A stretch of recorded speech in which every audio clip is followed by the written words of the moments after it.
Hello dear students, welcome to the class, welcome to this session of ICT Virtual Classroom.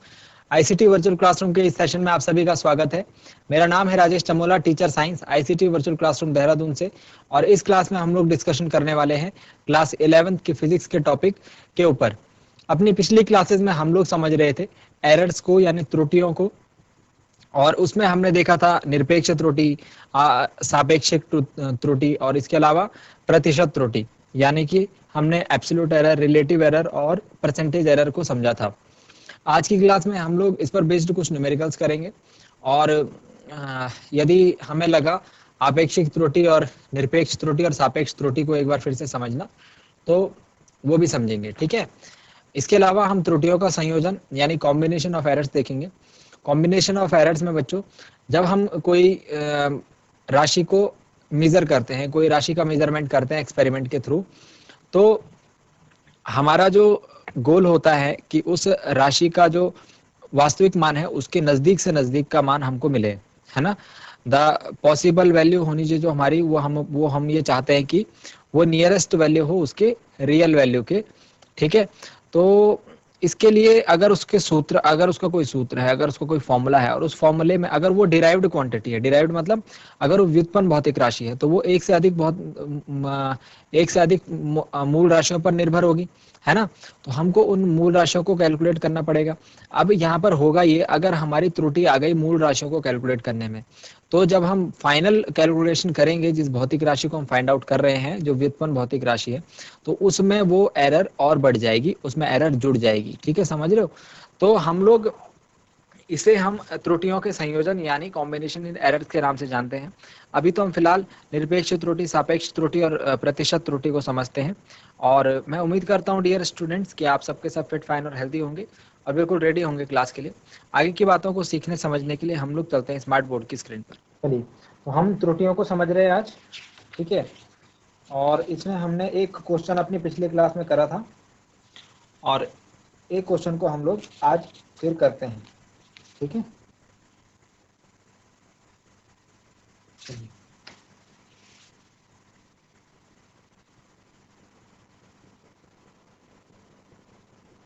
Question कुछ इस प्रकार से है students.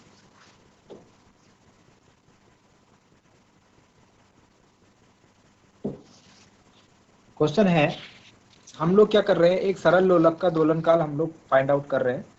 एक सरल लोलक का दोलन काल।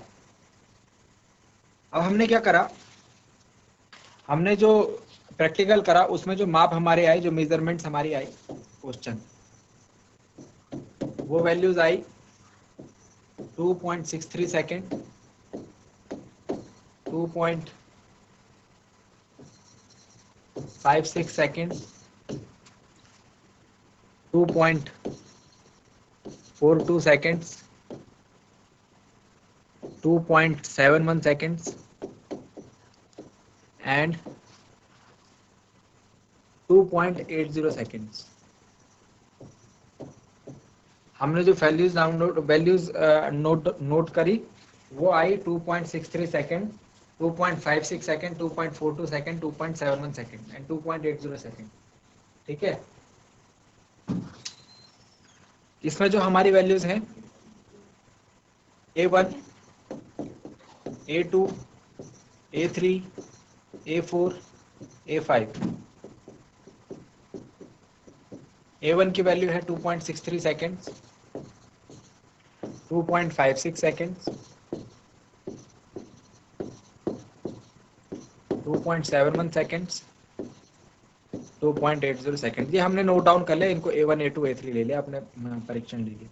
हमको क्या क्या निकालना है, निरपेक्ष त्रुटि निकालना है, आपेक्षिक त्रुटि तो नंबर 1 जो हमको निकालना है निरपेक्ष त्रुटि,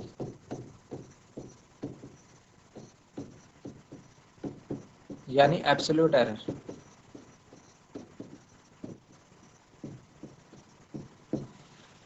यानी कि एब्सोल्यूट एरर हमको फाइंड आउट करना है सबसे पहले।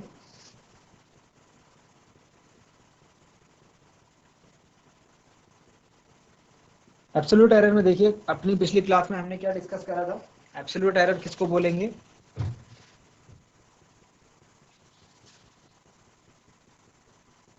निरपेक्ष त्रुटि हम किसे बोलेंगे?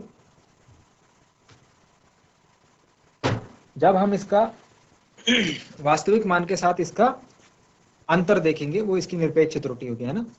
तो सबसे पहले हम लोग इसका वास्तविक मान, जो कि हम इसका माध्यमान बोलते हैं, वो निकालते हैं। तो लिखिए इसे,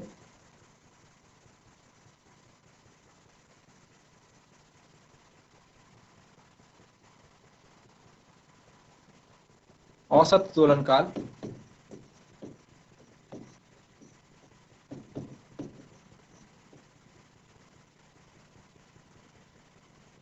औसत दोलनकाल इज इक्वल टू, औसत कैसे निकालेंगे? इन सब वैल्यूज को ऐड करके।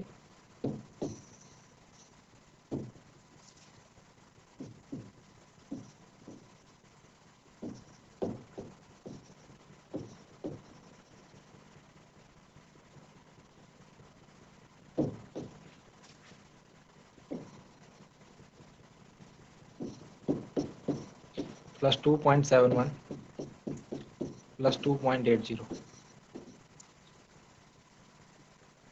अपॉन कितना आ जाएगा? 5, क्योंकि ये कितनी संख्या है? 5।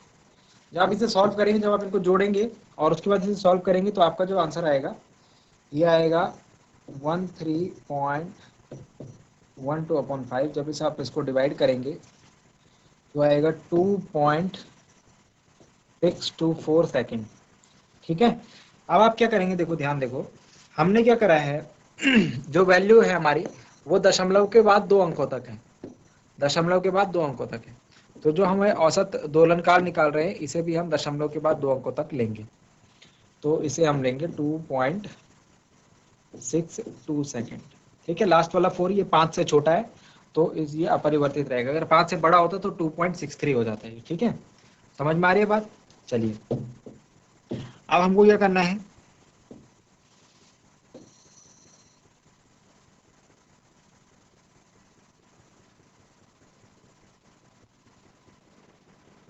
इसके बाद नेक्स्ट पार्ट में हमको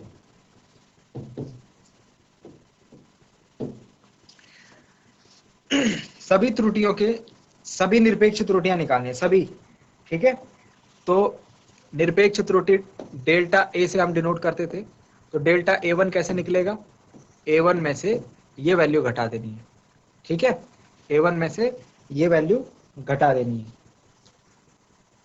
इसको हमने क्या नाम बोला था? इसको हमने ए मीन नाम दिया था, ए माध्य। ठीक है, तो चलिए माइनस करते हैं। A1 कितना है हमारा? A1 है 2.63। 2.63 में से कितना माइनस करा? 2.62। कितना आया? 0.01 सेकेंड। ऐसे डेल्टा A2 निकालेंगे, डेल्टा A3 निकालेंगे, डेल्टा A4 निकालेंगे और डेल्टा A5 निकालेंगे। तो जो वैल्यूज हमारे पास निकल के आएंगी डेल्टा A2 की 2.56 माइनस 2.62, तो कितना हो गया? माइनस का आएगा 0.06 सेकेंड। ठीक है, उसके बाद माइनस 2.42 माइनस 2.62, तो 0.20 सेकेंड। उसके बाद डेल्टा A4 2.71 माइनस 2.62, तो ये आएगा 0.09 सेकेंड्स। उसके बाद 2.80 माइनस 2.62, तो ये आएगा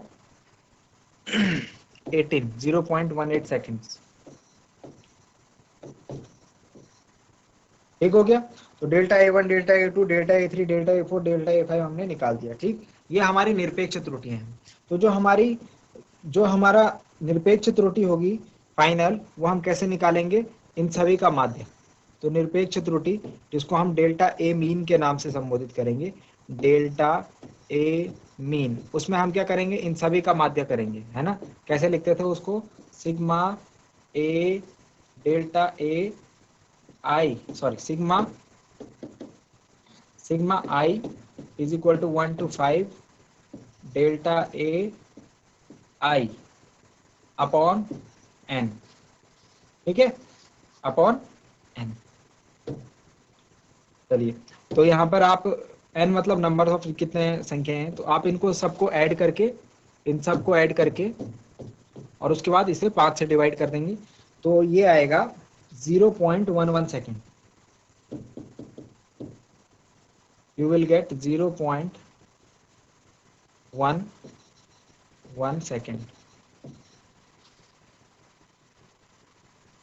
0.11 सेकेंड।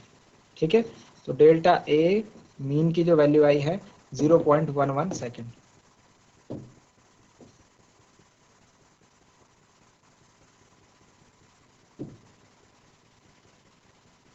ठीक है, तो डेल्टा ए मीन की वैल्यू आई है 0.11 सेकेंड।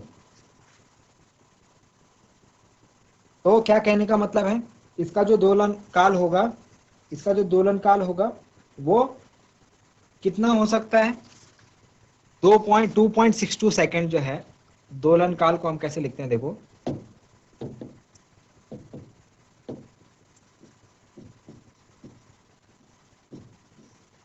दोलन काल, देखो या तो ये 2.62 से 11 सेकंड कम आएगा, 2.62 से 11 सेकंड कम मतलब या तो ये 2.51 सेकंड आएगा, ठीक है, या फिर ये 2.73 सेकंड्स आएगा, या तो इससे या तो इस मान से 11 सेकंड, 0.11 सेकंड कम या फिर 0.11 सेकंड ज्यादा आएगा, है ना। तो हम क्या बोल सकते हैं इसको, या तो इसमें से ज्यादा हो सकता है या तो इसमें से कम हो सकता है।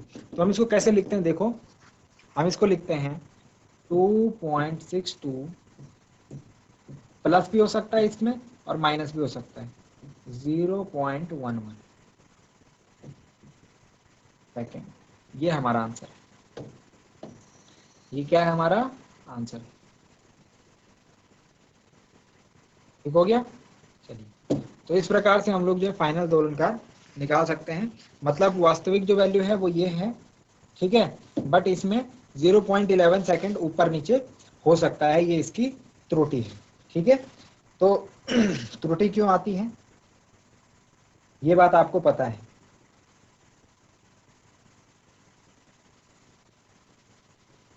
चलिए नेक्स्ट देखिए, नेक्स्ट देखिए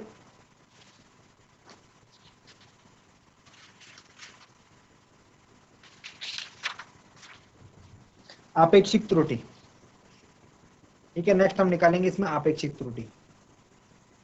तो आपेक्षिक त्रुटि निकालने के लिए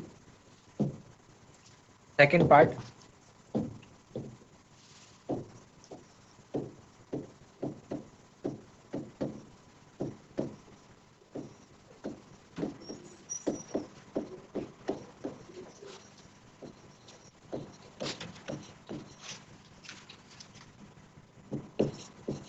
रिलेटिव एरर,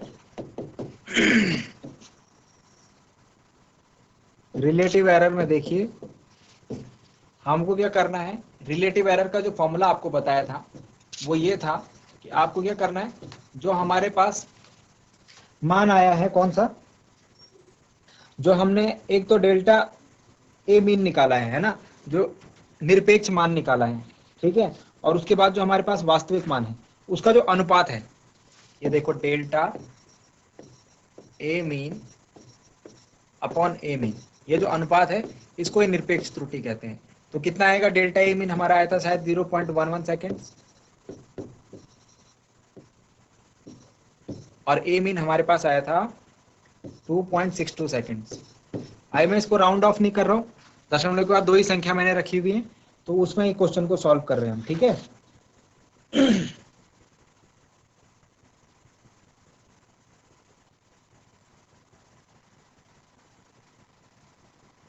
चलिए, तो जब इसे हम डिवाइड करेंगे तो ये कितना आएगा, it will come around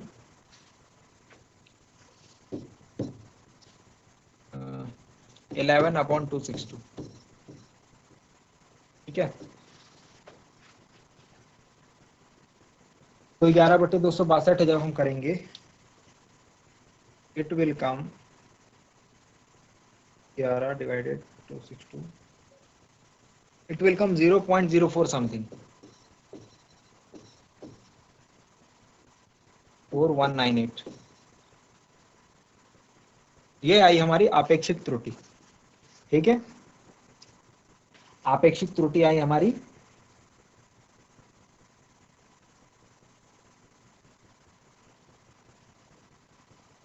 0.04198 second.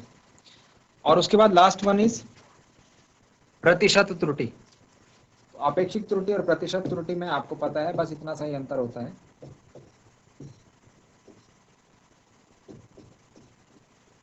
Percentage error,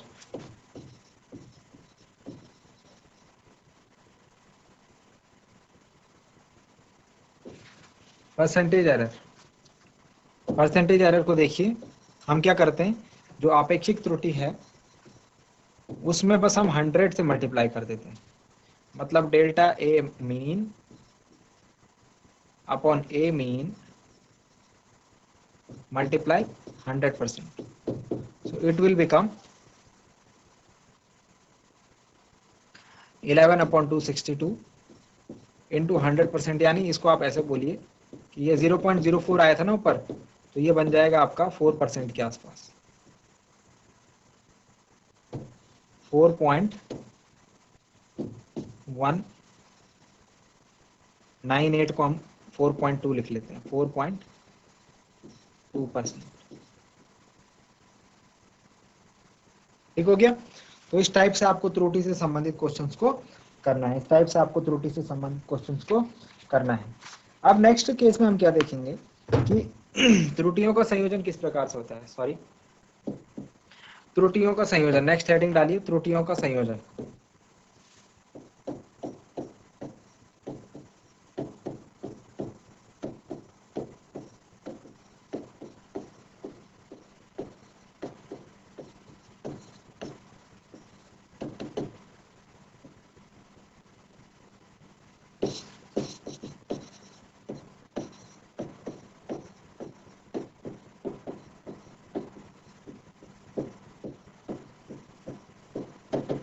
combination of errors.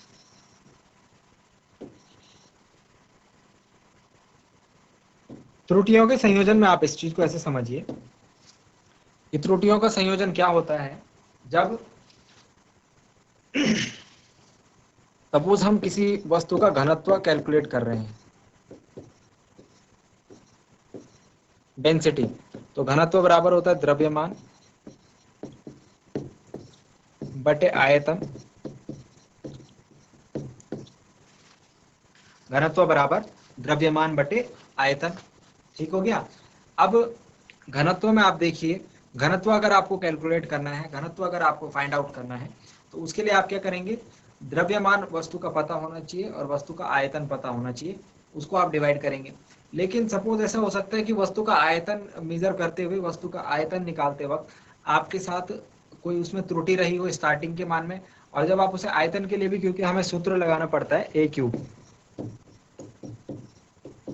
भुजा गुणा भुजा गुणा भुजा, है ना। तो सपोज आपको इसमें ही त्रुटि है, जब आपने भुजा कैलकुलेट करी उसमें ही त्रुटि है, फिर आप आयतन निकालेंगे, उन तीनों की गुणा करेंगे तो फिर त्रुटि और बढ़ जाएगी, फिर जब आप उसको इस सूत्र में रखेंगे, घनत्व निकालेंगे, तो फिर त्रुटि और बढ़ जाएगी, है ना। तो ये त्रुटियों का क्या हो जाएगा, संयोजन हो जाएगा। तो जो एरर होगी वो बढ़ती रहेगी, है ना। तो हम क्या करते हैं, त्रुटियों के संयोजन में त्रुटि को कम से कम करने के लिए हम क्या करते हैं, त्रुटियों के संयोजन को देखते हैं। और जब त्रुटि, जब दो राशियों में हम देखेंगे, जब दो राशियों में हम कोई ऑपरेशन करेंगे, सपोज हम उनको ऐड करेंगे, सब्ट्रैक्ट करेंगे, मल्टीप्लाई करेंगे, डिवाइड करेंगे, या फिर उनकी पावर में होगी, तो हम उन्हें सॉल्व करने के लिए त्रुटियों का संयोजन का इस्तेमाल करेंगे, जो चीज हम यहाँ पर पढ़ रहे हैं। ठीक है, जो चीज हम यहाँ पर देख रहे हैं उसका इस्तेमाल हम करेंगे।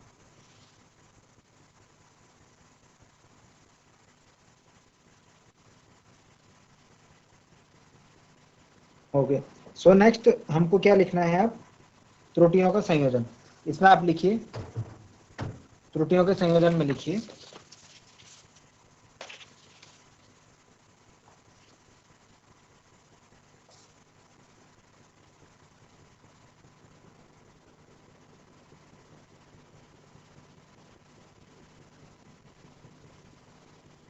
नंबर 1,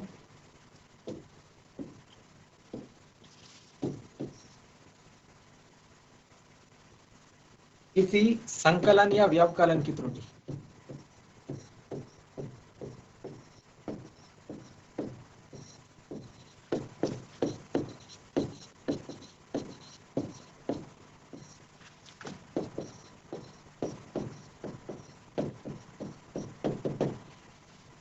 किसी संकलन या व्यवकलन की त्रुटि। संकलन या व्यवकलन से क्या मतलब है?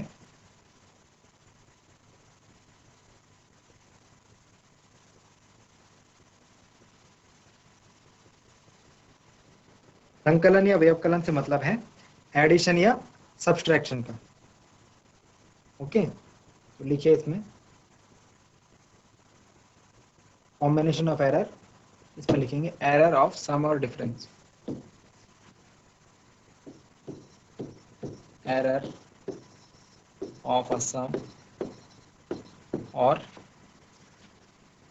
a difference।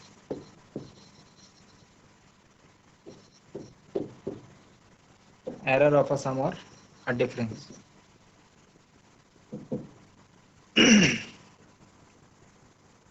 तो देखिए डियर स्टूडेंट्स, इसमें क्या होगा, जब हम राशियों की गणना इस प्रकार करें कि उसमें संकलन या व्यवकलन हो रखा हो। संकलन या व्यवकलन मतलब कि उसमें जोड़ा या घटाया गया हो दो राशियों को, तो उसमें जो त्रुटि होती है वो सीधे सीधे जुड़ या घट जाती है। जो उसमें जो त्रुटि होती है वो सीधे सीधे जुड़ जाती है।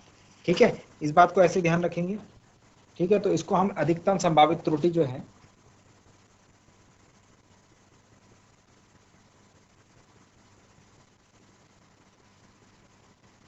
अगर हमारे पास कोई वैल्यू है z is equal to a plus B, हमारे पास कोई राशि है, भौतिक राशि z इज इक्वल टू जो a और b पर निर्भर है और उनके बीच में धन है। ठीक है, तो जब हमने इस राशि का मेजरमेंट करा होगा, इस क्वांटिटी को मेजर करा होगा, तो कुछ एरर इसमें आई होगी, कुछ एरर इसमें आई होगी। ठीक है, तो जो a में एरर आई मैं उसको ऐसे लिख रहा हूँ, a में जो निरपेक्ष त्रुटि है उसको ऐसे लिखेंगे a plus minus delta a, है ना, और b में जो एरर होगी उसको ऐसे लिखेंगे b plus minus delta b। यही तो सीखा था हमने अभी तक, और इनके बीच में क्या है, प्लस है। तो जो z में एरर आएगी ना, जो z में एरर आएगी delta z, sorry z plus minus delta z, z plus minus delta z जो होगा वो होगा a प्लस b और plus minus delta a plus delta b, जिसमें ये एरर वाला पार्ट क्या है, ये है। मतलब अगर हम एरर की बात करें, अगर हम इसमें त्रुटि की बात करें, इसमें तो डेल्टा z जो त्रुटि है वो है delta a plus delta B, और इसके बाहर कौन सा साइन लगा है, प्लस माइनस। ये त्रुटि है हमारी। ठीक है, जो त्रुटि होगी वो इस प्रकार से निकलेगी, आपको उनको जोड़ देना है। तो इसको सीधे सीधे एक क्वेश्चन के थ्रू समझाता हूँ। ओके, एग्जाम्पल 2.8 में देखिए क्वेश्चन, देखिए पहले क्वेश्चन के ऊपर जो लिखा हुआ है वो स्टेटमेंट पढ़िए। नियम क्या है, जब हम इनका संकलन या व्यवकलन कर रहे हैं, यानी ऐड और सब्ट्रैक्ट कर रहे हैं, या ऐड या डिफरेंस कर रहे हैं, तो दो राशियों को संकलित या व्यवकलित किया जाता है, तो अंतिम परिणाम में निरपेक्ष त्रुटि उन राशियों की निरपेक्ष त्रुटियों के योग के बराबर होती है। ठीक है, जो निरपेक्ष त्रुटि हमको निकालने हैं वो कैसे पता लगेगी, जो भी राशियां हम कैलकुलेट कर रहे हैं उनके योग के बराबर होगी। ठीक, अब इसमें नीचे क्वेश्चन देखो, उदाहरण लिखा हुआ है, किसी तापमापी द्वारा मापे गए दो पिंडों के ताप क्रमशः T1 is equal to 20 degree Celsius plus minus 0.5 degree Celsius. मतलब T1 जो एक पिंड का ताप जो है उसका टेम्परेचर है 20 डिग्री सेल्सियस, तो इसका वास्तविक मान है, लेकिन 0.5 डिग्री सेल्सियस का इसमें एरर है, तो उससे कम, उतना कम ज्यादा इसका वैल्यू हो सकता है। ऐसे ही T2 देखो, 50 डिग्री सेल्सियस इसका वास्तविक मान है, लेकिन उसमें 0.5 डिग्री सेल्सियस ऊपर नीचे हो सकता है। ठीक है, तो हमको क्या करना है, इन पिंडों का तापांतर और उसमें आई त्रुटि परिकलित कीजिए। मतलब इसके तापांतर मतलब टेम्परेचर में डिफरेंस, डिफरेंस इन टेम्परेचर। तापांतर का क्या मतलब समझे, डिफरेंस इन टेम्परेचर। हमको पहले तो वो निकालना है, हमको क्या फाइंड आउट करना है, तापांतर यानी डिफरेंस इन टेम्परेचर, और उसके बाद उसमें आई त्रुटि, उसमें जो एरर आई है वो भी हमको फाइंड आउट करनी है।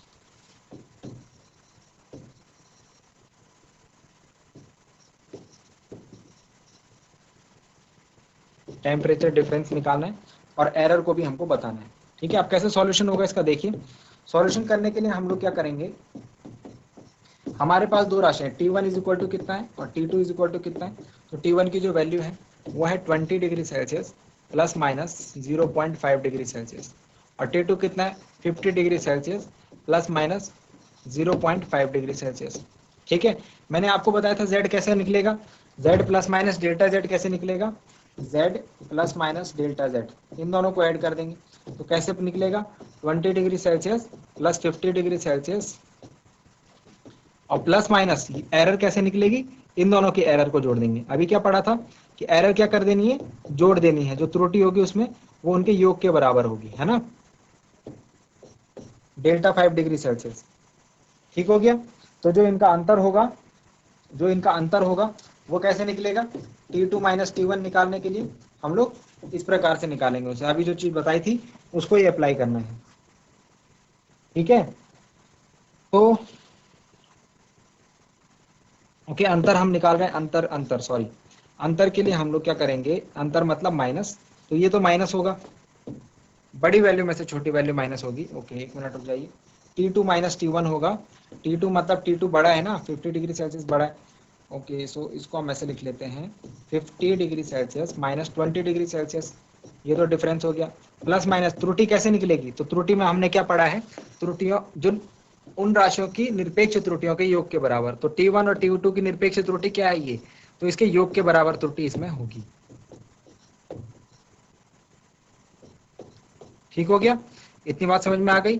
ठीक है, अब इसे कैलकुलेट कर लीजिए, अब इसे कैलकुलेट कर लीजिए डियर स्टूडेंट्स, तो ये आएगा 30 degree Celsius plus minus 0.10 degree Celsius,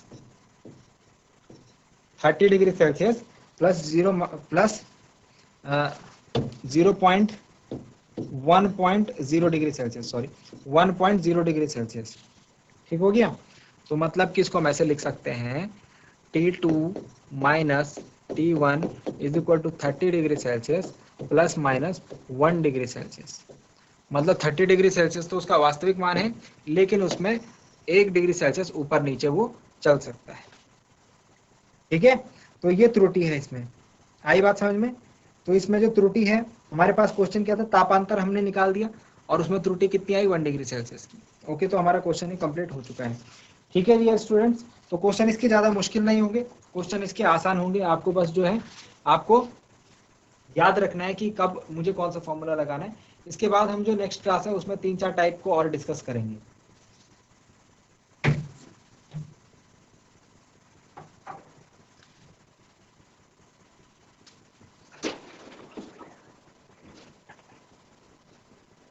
next question है टाइप से।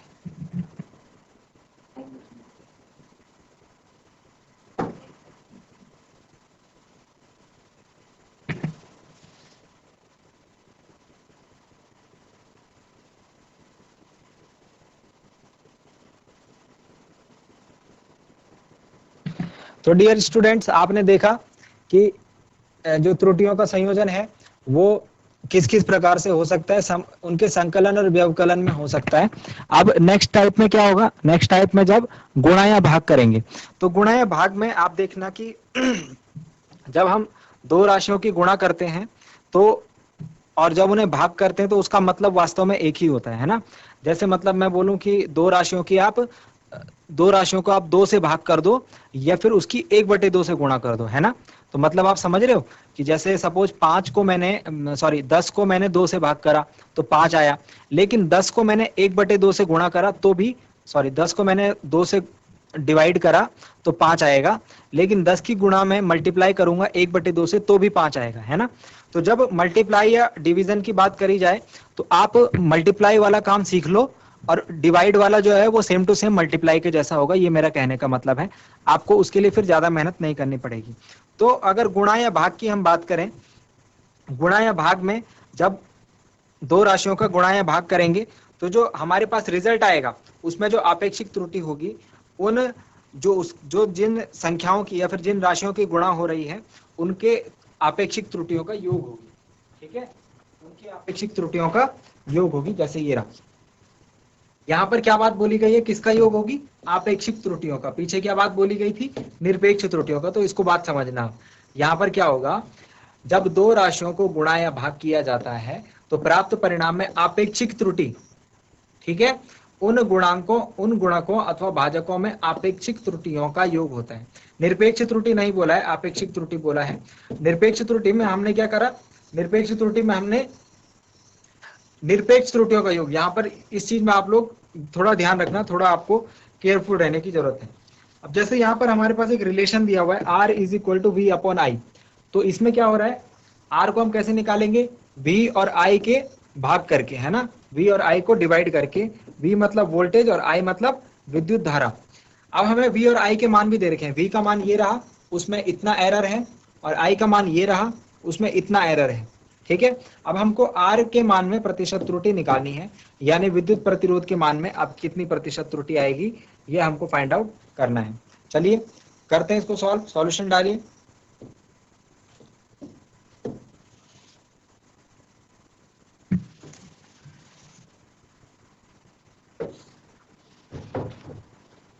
ऊपर हेडिंग भी डाल दीजिए।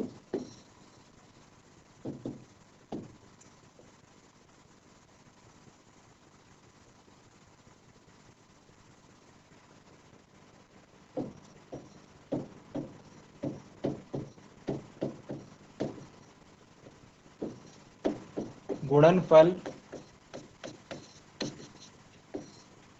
या भागफल की त्रुटि, गुणनफल या भागफल की त्रुटि। तो यहाँ पर हम देख रहे हैं जो रिलेशन वो है R is equal to V upon I, मतलब यहाँ पर भाग हो रहा है ना। तो इसमें कौन सी त्रुटि आएगी, ये वाली त्रुटि आएगी। अब इसको सॉल्व करने के लिए हम लोग क्या करेंगे, हम लोग आपेक्षिक त्रुटि निकालेंगे, है ना। तो आपेक्षिक त्रुटि को कैसे निकालेंगे, देखो सॉल्यूशन देखो इसका। आपेक्षिक त्रुटि या प्रतिशत त्रुटि, हमने क्या बोला था, एक ही बात होती है। बस आपेक्षिक त्रुटि, प्रतिशत त्रुटि में हम उसको प्रतिशत में कैलकुलेट कर लेते हैं, और आपेक्षिक त्रुटि में प्रतिशत नहीं होता है, ठीक है। तो अगर मैं प्रतिशत त्रुटि देखूं, V में प्रतिशत त्रुटि, तो वास्तविक मान कितना था, 100 वोल्ट, एरर कितनी है, 5 वोल्ट। 5 वोल्ट की तो इसमें त्रुटि दिख रही है मुझे, तो जो प्रतिशत त्रुटि आएगी वो आएगी around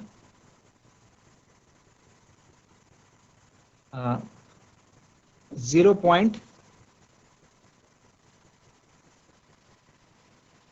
percentage error will come, percentage निकालना है ना मैं, तो परसेंटेज के लिए हम क्या करेंगे, 5 वोल्ट अपॉन 100 वोल्ट, और इसको परसेंटेज में कन्वर्ट करने के लिए 100 से परसेंट से गुणा भी तो करेंगे, तो 100 एंड इट विल बिकम 5%। ऐसे ही I में प्रतिशत त्रुटि निकालो,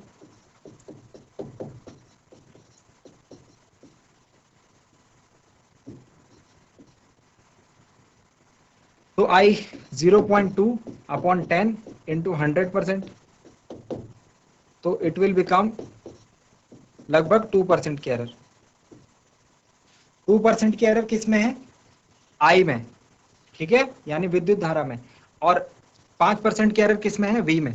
तो हमें R में प्रतिशत त्रुटि देखनी है, R में प्रतिशत त्रुटि। यहां क्या लिखा हुआ है, आपेक्षिक त्रुटि उन गुणकों अथवा भाजकों में आपेक्षिक त्रुटियों का योग होगा, आपेक्षिक त्रुटियों का योग होगा। मतलब कि अगर मुझे R में प्रतिशत त्रुटि दिखाना है, तो R बराबर क्या है, V अपॉन I, तो ये V में प्रतिशत त्रुटि प्लस I में प्रतिशत त्रुटि होगा, मतलब उनका योग होगा। यही बात हमने अभी बात करी थी, ठीक है। तो V में प्रतिशत त्रुटि कितनी है, 5%, I में कितनी है, 2%, तो टोटल R में जो प्रतिशत त्रुटि है वो है 7%। R में जो प्रतिशत त्रुटि है वो है 7%। This is our answer of this question, ठीक है। तो डियर स्टूडेंट्स, आज के लिए इतना ही। उम्मीद करता हूँ आज की क्लास में जो बातें बताई गई वो आपको समझ में आई होंगी और इंटरेस्टिंग लगी होंगी। अगली क्लास में हम ठीक यहीं से करेंगे कंटिन्यू। आज के लिए इतना ही डियर स्टूडेंट्स, घर जाकर इसे एक बार जरूर रिवाइज करेगा। अगली क्लास में मिलते हैं एक नए और इंटरेस्टिंग टॉपिक के साथ। क्लास से जुड़ने के लिए आप सभी का बहुत बहुत धन्यवाद। Thank you very much and have a nice day.